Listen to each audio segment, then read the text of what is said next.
नमस्ते। आज हम कुछ बहुत ही गंभीर लेकिन सच्ची कहानियों पर बात करेंगे। ये कहानियां हमें सिखाती हैं कि मुश्किल वक्त में खुद को कैसे संभाला जाता है और भावनाओं के भारी दबाव से कैसे बाहर निकला जाता है। तो चलिए आज इसी को समझने की कोशिश करते हैं। आज हम जो 4 कहानियां सुनेंगे वो बिल्कुल सच्ची हैं। ये किसी की जिंदगी के असली अनुभव हैं जिनसे हम सब बहुत कुछ सीख सकते हैं। और सच कहूं तो इनकी सच्चाई ही इनकी सबसे बड़ी ताकत है। ये कहानियां असली लोगों की हैं। हाँ, उनकी प्राइवेसी का सम्मान करते हुए हम किसी का नाम नहीं लेंगे, लेकिन इनके पीछे जो सबक है, जो सीख है, वो हम सबके लिए है। देखिए, शुरू की कुछ कहानियां थोड़ी दुखद हैं, थोड़ी भारी हैं। ये हमें दिखाती हैं कि जब इमोशनल प्रेशर हद से ज्यादा बढ़ जाता है और उसे संभालने का कोई तरीका नहीं मिलता, तो अंजाम कितना भयानक हो सकता है। पहली कहानी मेरे कॉलेज के दिनों की है। मेरे एक दोस्त की जो मेरा रूममेट भी था। वो बहुत ही कमाल का डिबेटर था। इतना काबिल कि हर चीज में मुझसे एक कदम आगे ही रहता था।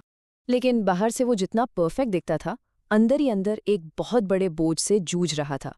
एक रिलेशनशिप का प्रेशर जो धीरे धीरे उस पर बहुत भारी पड़ रहा था। और ये बात वो किसी से कह भी नहीं पा रहा था। और फिर एक दिन मेरे फाइनल एग्जाम से ठीक 2 दिन पहले मुझे वो खबर मिली कि उसने अपनी जिंदगी खत्म कर ली।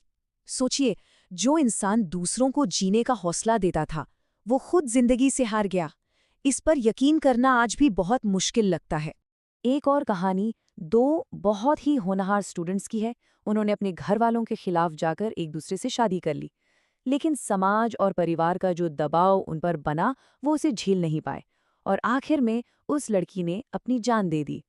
तीसरी कहानी उस दौर की है जब कैमरा फोन समझिए नए नए ही आए थे। एक स्कूल में एक लड़के ने 2 स्टूडेंट्स के एक निजी पल को चुपके से रिकॉर्ड कर लिया। वो वीडियो पहले दोस्तों में, फिर सीडी के जरिए बाजारों में और देखते ही देखते पूरे शहर में आग की तरह फैल गया। मीडिया ने उस परिवार को इतना परेशान किया कि आखिर में उस लड़की के पिता ने इस बदनामी का बोझ न सह पाने की वजह से आत्महत्या कर ली।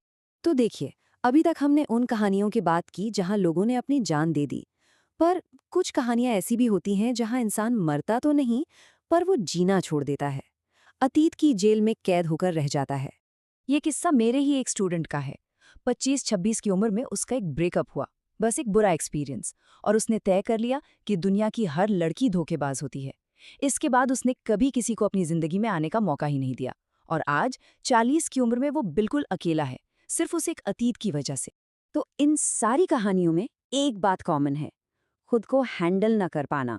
चाहे कोई जान दे दे या जीना छोड़ दे, जड़ में एक ही बात है, इमोशनल प्रेशर को न संभाल पाना। तो चलिए अब थोड़ा और गहराई में जाते हैं और समझते हैं कि आखिर ऐसा होता क्यों है। देखिए, मेरे स्टूडेंट के साथ जो हुआ ना, उसे फिलॉसफी में इलिसिट जनरलाइजेशन कहते हैं। इसका सीधा सा मतलब है, जब हमारे साथ एक बार कुछ बुरा होता है तो हम मान लेते हैं कि अब हमेशा ऐसा ही होगा और हर कोई वैसा ही होगा। जैसे एक रिश्ते में धोखा मिला तो मान लिया कि सारे लोग धोखेबाज होते हैं। और पता है, यही सोच एक बहुत ही अजीब सी सिचुएशन पैदा करती है जो हमें कई कामयाब लोगों में भी दिखती है। बाहर से दुनिया के लिए वो एक हीरो हैं, टॉप अफसर, सक्सेसफुल, पर अंदर अपनी ही नज़रों में वो जीरो होते हैं।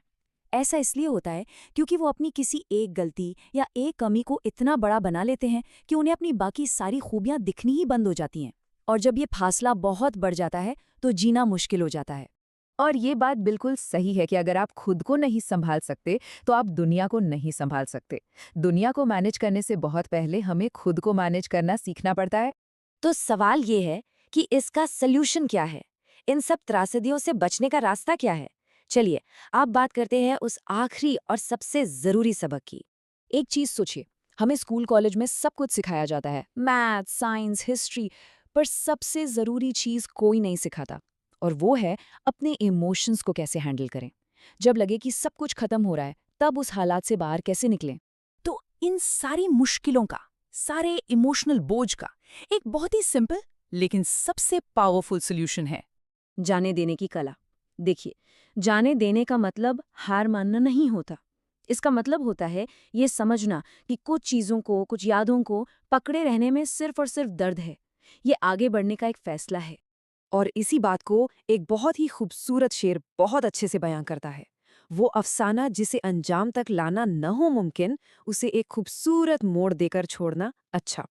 कभी कभी किसी कहानी को ख़त्म करने से बेहतर होता है उसे एक खूबसूरत मोड़ देकर छोड़ देना।